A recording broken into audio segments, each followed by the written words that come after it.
आज की कहानी रिकॉर्डेड, क्योंकि लाइव कहानी कहने में आप लोग इतना सारा दिल और इतने सारे थम्सअप दे देते हैं कि दिमाग हमारा गड़बड़ हो जाता है, फोकस नहीं कर पाते हैं। आज की कहानी में जो किरदार हैं, मेरे दोस्त थे पटना में स्नेही जी। वो एक इंश्योरेंस कंपनी में एजेंट थे, उसमें काम करते थे और काम ठीक ठाक चल रहा था।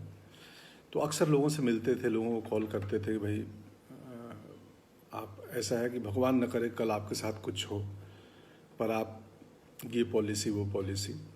तो एक व्यक्ति को पिछले 6 महीनों से वो कॉल कर रहे थे, हर हफ्ते बोलता था अगले हफ्ते करना, अगले हफ्ते सर नमस्ते मैं स्नेही बोल रहा हूँ इंश्योरेंस से, भगवान न करे सर कुछ हो, मैं कब आऊँ। तो टालता रहा था। अचानक एक दिन खबर आई गांव से कि उनकी शादी तय हो गई है। बोले ठीक है। हम दोस्तों को बताया कि भाई मैं गांव जा रहा हूँ, मेरी शादी तय हो गई है, फलाने डेट को शादी है और कार्ड दिखाई हमें, आप लोग आना गांव में। मैं तो नहीं गया था उनकी शादी में क्योंकि मेरे इम्तहान थे तब, बट मेरा दोस्त एक गया था छोटू। उस वक्त मैंने एक पठानी सिलवाई थी, बहुत मुश्किल से बाबूजी से पैसे लेके और एक बड़े शोरूम से कपड़े लेके। तो उस पठानी और उस बारात का किस्सा अलग से कभी। खैर शादी करने के कुछ 10 दिन गुजरे गांव में उनके। फिर उन्होंने आहिस्ता से अपने पिताजी को कहा कि बाबूजी अब मैं सोच रहा हूँ अपनी जॉब पे जाऊँ। तो उनके पिताजी थोड़े प्रोग्रेसिव किस्म के थे। चलिए प्रोग्रेसिव, अब स्नेही जी के पापा का नाम हम प्रोग्रेसिव जी रख लेते हैं, मान लीजिए प्रोग्रेसिव जी। उन्होंने बोला बेटा ठीक है, बहुत अच्छी बात है, तुम जाओ अब जॉब पे अपने काम पे, बट बहू को लेते जाओ। अचानक स्नेही जी के मन में खुशियों का सुनामी निकला, बट ऊपर से कंट्रोल थे। बोले पिताजी कुछ दिन बहू रह जाती, आपकी सेवा कर लेती। बाबूजी बोले नहीं नहीं नहीं, हम अपनी सेवा के लिए नहीं लाए, जाइए आप लेके इनको, चलिए। तो चले आए पटना। पटना का पहला दिन स्नेही जी पटना पहुंचे। उस व्यक्ति का कॉल आया जिसको 6 महीने से पीछे पड़े थे, सेठ का, कि अरे कहाँ हो भाई। बोले अरे सर मैं आज ही लौटा हूँ शादी से अपने गाँव से पटना, आ जाओ, तुम बोलते थे क्या पता भगवान न करे कल कुछ हो जाए। आज पहली बार उसने बोला था। स्नेही जी पहुँचे उसके पास। उसने एक बड़ी सी मतलब बड़े अमाउंट वाली पॉलिसी उनसे खरीदी, लाखों वाली। बड़ा खुश हुए। 6 बजे बज गए थे तकरीबन, पेपर वर्क हुआ और वो पॉलिसी पे साइन वाइन हुआ। उसने इनको चेक दिया। 6 बजे के आसपास स्नेही जी वहाँ से निकले। कट्टू इधर आते हैं घर पे। स्नेही जी की पत्नी, पटना का पहला दिन, अपने शादीशुदा ज़िंदगी का, गृहस्थी का पहला दिन अकेले। इंतज़ार कर रही थी वो, घर को सजा ली थी, खुद सज गई थी, खाने बना लिए थे रात के लिए, और घर से पर्दे लाई थी वो। उनके फ्लैट में 2 खिड़कियाँ थी, एक हॉल में एक बाथरूम बेडरूम में। तो उन्होंने पर्दे बदल दिए थे और वो लाल कलर का खूबसूरत सा पर्दा जो था वो हॉल में लगा ली थी और खुश थी। गृहस्थी का पहला दिन है, पति काम पे गया है। बार बार वो पर्दे को बंद करती थी, खोलती थी, फिर दूर आके पर्दे को देखती थी, लाल कर्टन जो गाँव से लाई थी। इस बीच दरवाजे की घंटी बजी। स्नेही जी की पत्नी का नाम सुविधा के लिए हम स्नेहा जी रख लेते हैं। तो स्नेहा जी ने घंटी की आवाज़ सुनी और घड़ी की तरफ देखा, 7:30 बज रहे थे। दौड़ते हुए गई, दरवाज़ा खुली, दरवाजे पे स्नेही जी खड़े।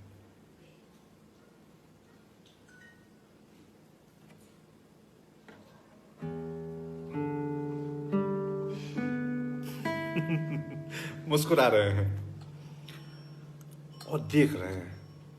स्नेहा जी बोली कि अरे क्या हुआ, अब यहीं खड़े रहेंगे, मुस्कुराएंगे?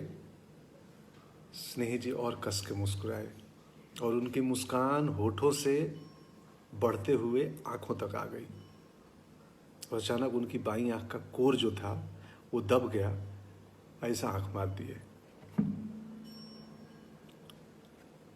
शर्म और रोमांस के मारे स्नेहा जी लाल हो गई और बोले आप भी ना गजब ही कर देते हैं।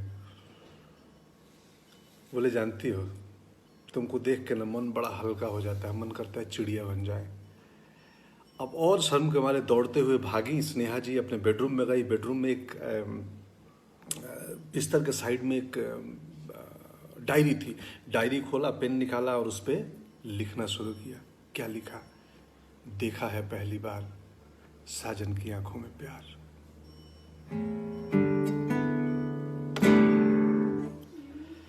तुक तुर तुक, इतने में आवाज आई हॉल से। पति आ चुके थे। अरे डार्लिंग सुनो ना, तौलिया दे दो ना। मन बिल्कुल चिड़िया की तरह उड़ने का हो रहा है। मन कर रहा है उड़ के बाथरूम में जाऊं और शावर के ऊपर बैठ जाऊं चिड़िया की तरह और शावर चला दूं। पत्नी बोली अरे क्या हुआ, ऐसे बहकी बहकी बातें करें, लीजिए टॉवल, जाइए अंदर नहाने।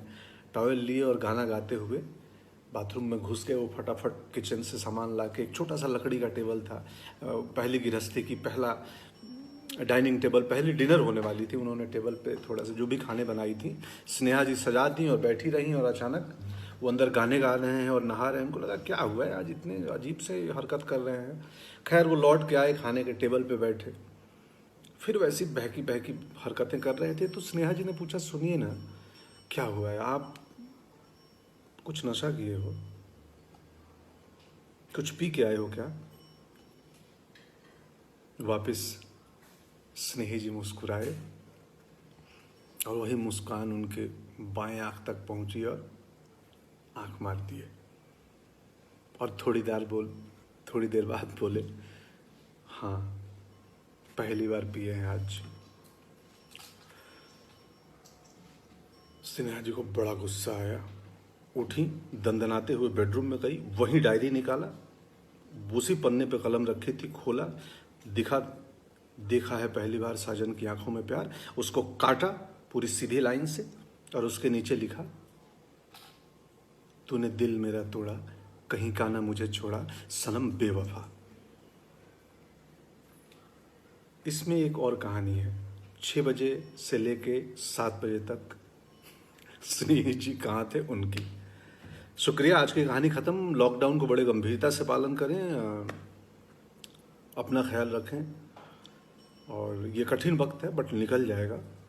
मैं इसलिए आता हूँ, छोटे किस्से सुनाता हूँ और चाहता हूँ कि इस बहाने आपका मनोरंजन हो। आप सबों ने ही हमें एक्टर बनाया है, खासकर मुझे तो शुक्रिया। कल दूसरी कहानी, और पसंद आए तो वो बीच 1 घंटे की कहानी कल परसों या किसी और दिन। शुक्रिया, गुड नाइट।